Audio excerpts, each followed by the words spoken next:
y'Abalabirizi ab'ekkanisa ya Uganda eyatudde leero ku St Stephen's Cathedral Naluwerere mu diocese yaffe eyatandise jjo eya East Busoga Diocese olwaleero 2 mu mwezi ogwa November 2023 yalonze Venerable Canon Moses Banja okuba omulabirizi w'e Namirembe Diocese ow'e6 naye nga ye wokutaano mu balabirizi ab'e Namirembe abaddugavu.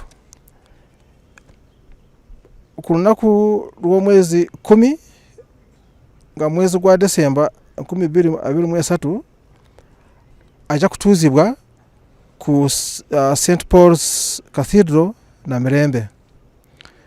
Venerable Canon Moses Banja yazaalibwa 2 mu October 1964 mu kifo eky'e Nakabugo ekisangibwa Bira mu Busiro County, ate n'alokoka ku lunaku lw'okusatu ku olunaku lwa nga 3 December 1989.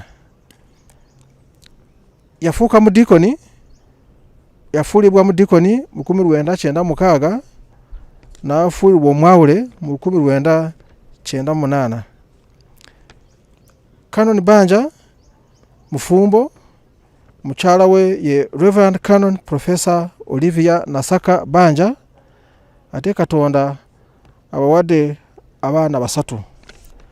Venerable Canon Moses Banja aina degree mu Divinity nga ya Makerere University, ate aina yasoma n'afuna ne diploma nga amaze degree, yafuna diploma okuva e Makerere nga ya mu education ebyobuyigirize.